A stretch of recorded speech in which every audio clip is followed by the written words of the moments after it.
আসসালামু আলাইকুম রহমতুল্লাহ বরকাতুহ। প্রিয় দর্শক, আপনাদের জন্য আন্তর্জাতিক খবরে আজও নিয়ে এসেছি খুব খুব গুরুত্বপূর্ণ তথ্য। সঙ্গত কারণে আউটডোর থেকে আপনাদের জন্য সময় মতো আমাদের এই সেশনটা রেডি করতে হচ্ছে। দর্শক, চ্যানেলটি সাবস্ক্রাইব করবেন এবং পাশে থাকবেন আমাদের সাথে। নতুন নতুন খবর এবং তথ্য পাওয়ার জন্য চোখ রাখুন ফোকাস লিস্ট 24 এর স্ক্রিনে। দর্শক, আবার বলছি, চ্যানেলটি সাবস্ক্রাইব করবেন, কারণ সাবস্ক্রাইব করলে আমাদের নতুন নতুন তথ্যগুলি আমাদের কাছে পৌঁছে যাবে। প্রিয় দর্শক, আজ নতুন করে ডোনাল্ড ট্রাম্প যে ঘোষণা দিয়েছেন তার সারমর্ম হচ্ছে এটাই, তিনি বলতে যাচ্ছেন আগামী 2-3 সপ্তাহের মধ্যেই ইরান যুদ্ধ বন্ধ হয়ে যাবে, অর্থাৎ যুদ্ধের পরিসমাপ্তি ঘটবে। কিন্তু ডোনাল্ড ট্রাম্পের এই কথায় বিশ্বাস স্থাপন করতে পারছেন না খোদ ডোনাল্ড ট্রাম্পের বন্ধু দেশ সমূহ, অর্থাৎ তার মিত্ররা। ইউরোপের বিভিন্ন দেশের সরকার ইতিমধ্যে বলছেন যে ডোনাল্ড ট্রাম্পের কথার সাথে বাস্তবতার মিল তেমন একটা ইদানিংকালে দেখা যাচ্ছে না। তিনি যদিও বলছেন যুদ্ধ বন্ধ হয়ে যাবে, অর্থাৎ পরিসমাপ্তি ঘটবে, আসলে সেটা বাস্তবতায় রূপ কতটুকু নিবে সেটা দেখার বিষয়। তাছাড়া ইতিমধ্যেই ইউরোপের বিভিন্ন রাষ্ট্র তাদেরকে এই যুদ্ধ থেকে আরো দূরে সরিয়ে নিয়েছে। তারা স্পষ্টভাবে বলেছে এ ধরনের যুদ্ধে ইউরোপের কোনো দেশ একসাথ হচ্ছে না। আস্তে আস্তে অনেক দেশই তাদের আকাশ সীমাও কিন্তু ব্যবহারের উপরে যুক্তরাষ্ট্রের সাথে দ্বিমত পোষণ করছে এবং তারা তাদের আকাশপথ ব্যবহার করতে দিবে না বলে বিভিন্ন মাধ্যমে প্রকাশ পাচ্ছে। দর্শক, এদিকে ডোনাল্ড ট্রাম্পের এই ঘোষণার সাথে আসলে বাস্তবতার মিল পাচ্ছেন না যুদ্ধ বিশ্লেষকরা। তারা দেখছেন যে ডোনাল্ড ট্রাম্প একদিকে মধ্যপ্রাচ্যে তাদের সৈন্য সামন্ত সংখ্যা বৃদ্ধি করছে, অর্থাৎ শক্তি বৃদ্ধি করছে, হাজার হাজার প্যারাট্রুপার বিভিন্ন স্থানে তিনি জড়ো করছেন এবং ইউএস ত্রিপলি যে জাহাজটি, যেটা উভচর জাহাজ বলে স্বীকৃত, সেটা তাদের প্রায় 3000-এরও অধিক মেরিন সেনা নিয়ে অবক্ষমান আছে ভারত মহাসাগরে। এবং ইউরোপের বিভিন্ন আকাশ সীমার মধ্যে দিয়ে গোপনে তিনি মধ্যপ্রাচ্যের কাছাকাছি তাদের বোম্বারগুলিকে আনার চেষ্টা করে চলছেন। এবং এই যুদ্ধ পরিচালনা করার জন্য, আরও দীর্ঘায়িত করার জন্য তিনি আরব দেশসমূহের সরকারদের কাছ থেকে তিনি তার ধীরে ধীরে টাকা কিন্তু আদায় করছেন, অর্থাৎ অর্থ তহবিল উনি সংগ্রহ করছেন।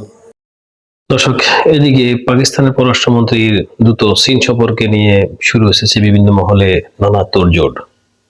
ধারণা করা হচ্ছে ইরান যুদ্ধের বিশেষ বার্তা নিয়ে আমেরিকার পক্ষ থেকে পাকিস্তানের পররাষ্ট্রমন্ত্রীকে চীনে পাঠানো হয়েছে এবং চীনা পররাষ্ট্রমন্ত্রীর সাথে পাকিস্তানের পররাষ্ট্রমন্ত্রীর দ্বিপাক্ষিক বৈঠক হয়েছে। ধারণা করা হচ্ছে বৈঠকে আমেরিকার শর্ত এবং ইরানের যে শর্তগুলি নিয়ে আলোচনা হয়েছে, অর্থাৎ আমেরিকার যুদ্ধ বন্ধের জন্য যে শর্তগুলি দিয়েছে এবং ইরান যে শর্তগুলি দিয়েছে যুদ্ধ বন্ধ বা যুদ্ধ স্থগিত, এ বিষয়ে উভয় দেশেরই শর্ত সাপেক্ষ নিয়ে সেখানে আলোচনা হতে পারে বলে বিশেষজ্ঞদের মতামত। দর্শক, আজও ইরানের বিভিন্ন গুরুত্বপূর্ণ স্থাপনাকে টার্গেট করে মারাত্মক ভয়ঙ্কর বোমা বর্ষণ করছে দখলদার রাষ্ট্র। মুহূর্তে ঘুরে দিচ্ছে ইরানের বিভিন্ন নামি দামি স্থাপনাগুলি। প্রতিবাদে ইরানও পাল্টা হামলা অব্যাহত রেখেছে দখলদার রাষ্ট্রে। ইরান যুদ্ধের এই মুহূর্তে এমন কিছু মিসাইল আবারও বিশ্বের সামনে নিয়ে এসেছে যেই মিসাইলের ধরন বিশ্ববাসী আগে কখনো দেখেনি। ইরান এবার যে নতুন ভেরিয়েন্টের মিসাইলটি উৎক্ষেপণ করেছে, সে মিসাইলের বিশেষত্ব হলো মিসাইলটিকে কোনো ইন্টারসেপ্ট করা যাচ্ছে না। তার কারণে মিসাইলটিকে লক্ষ্য করে ইন্টারসেপ্ট ছুটলেও সেই ইন্টারসেপ্টের মিসাইলটি আকাশেই তাকে বিভিন্ন ধরনের আঁকাবাঁকা সিস্টেমে তাকে গোল খেয়ে দিচ্ছে। অর্থাৎ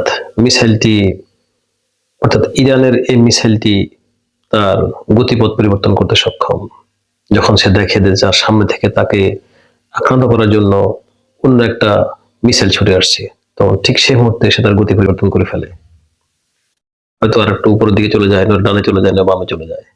অর্থাৎ এই মিসাইলটা তাকে ধ্বংস করার জন্য যে মিসাইলটা বা ইন্টারসেপ্টটা আসছে, সেই মিসাইলটাকে ফাঁকি দিতে সক্ষম এবং সরাসরি তার গতিপথ পরিবর্তন করে সে মিসাইলটাকে বাইপাস করে বা তার পাশে দিয়ে রাস্তা করে দেয়। যখন ওই ইন্টারসেপ্টের মিসাইলটি যখন চলে যায়, তখন সে পুনরায় আবার তার লাইনে এসে ঠিক সঠিক জায়গায় আঘাত খায়।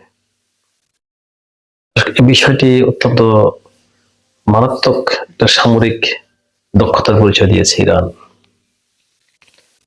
মাঝ আকাশে মিসাইলের এই গোল্লাছুট খেলা, এটা খুবই বিরল দৃশ্য। পৃথিবী অবাক হয়ে তাকিয়ে আছে। বিশ্বের বড় বড় ক্ষমতাধর রাষ্ট্রগুলো মিসাইলটির গতিপথের পাল্টানো এবং তার গতিপথ চেঞ্জ করে, অর্থাৎ তাকে ধ্বংস করতে আসা মিসাইলটিকে সে হাডুডু খেলার মতো চালাকি করে এক পাশে রাস্তা করে দিয়ে সে সরে গিয়ে আবার পুনরায় তার রাস্তায় সে ফিরে আসে। এক সাথে যদি দুটো তিনটা ইন্টারসেপ্টও তার দিকে ছুড়ে, সে সবগুলো ইন্টারসেপ্টকে এভাবেই ফাঁকি দিয়ে ঠিক তার লক্ষ্যে পৌঁছে যায়। আর এই জন্য সে মাঝপথে তার আঁকা বাঁকা পথ তৈরি করে, একবার ডানে একবার বামে, আবার সোজা, আবার ডানে আবার উপরে আবার নিচে।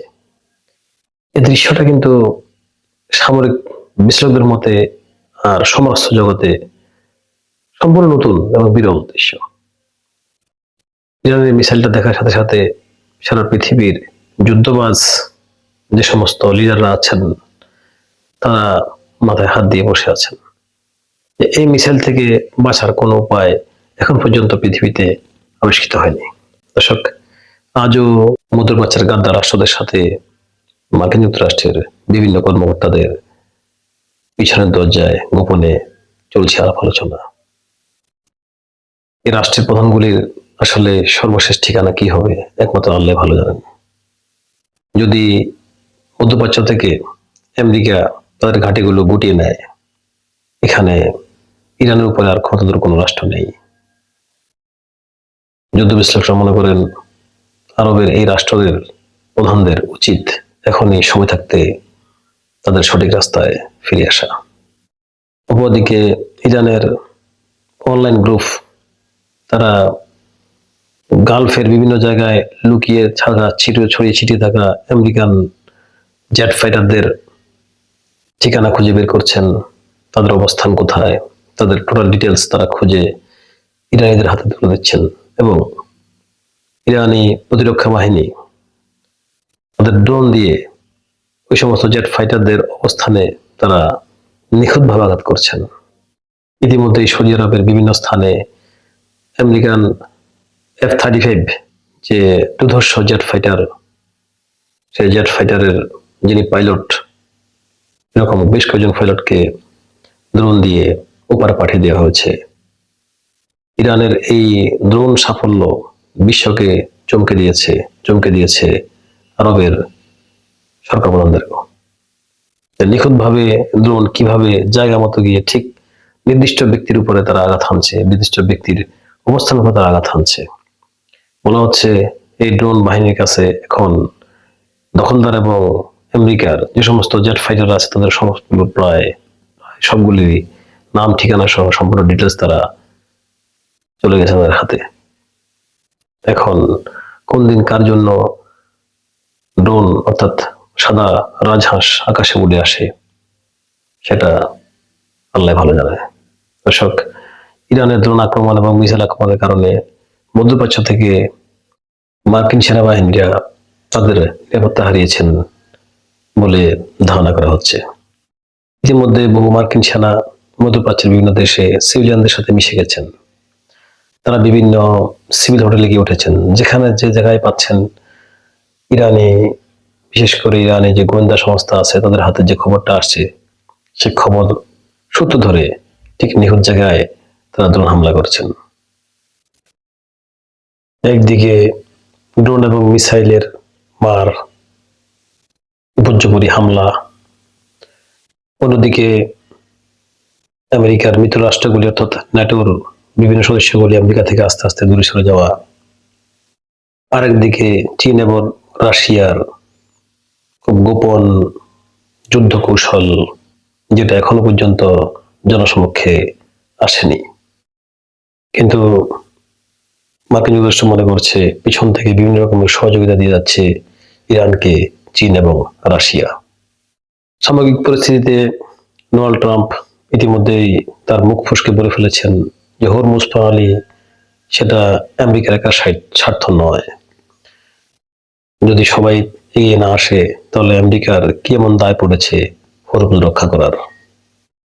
দর্শক, এই কথা দ্বারা আপনারা কি মনে করেন? সত্যি সত্যি কি মার্কিন যুক্তরাষ্ট্র যুদ্ধ ছেড়ে তাদের লেজ গুটিয়ে নিচ্ছে, নাকি এটা তাদের কোনো কৌশল? মন্তব্য লিখুন আমাদের কমেন্ট বক্সে।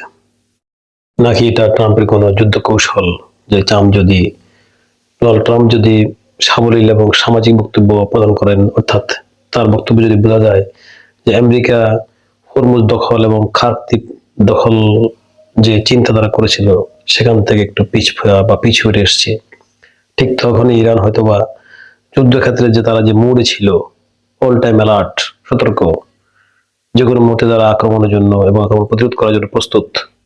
অর্থাৎ ইরানের সেই ডিফেন্স যে সমস্ত জায়গায় সেট আপ করা আছে, তারা হয়তো সবাই একটু সীমিত হবে, বা তারা তাদের এই সবসময় যে অ্যালার্ট অবস্থা, সে অবস্থা থেকে তারা হয়তো একটু সরে আসবে, একটু বিরতি দিবে। আর ঠিক সেই বিরতির ফাঁকেই আমেরিকা খার্কিভ দখল করে বসবে, হরমুজ আক্রমণ করে বসবে। দর্শক, আমাদের মন্তব্য আমাদেরকে পরবর্তী সেশনের জন্য উজ্জীবিত করে। আবারও বলছি, আমাদের চ্যানেলটি সাবস্ক্রাইব করুন, আমাদের পাশে থাকুন এবং নিয়মিত বিভিন্ন তথ্যের আপডেট পেতে চোখ রাখুন ফোকাস রিলিজ 24 স্ক্রিনে। ধন্যবাদ সবাইকে।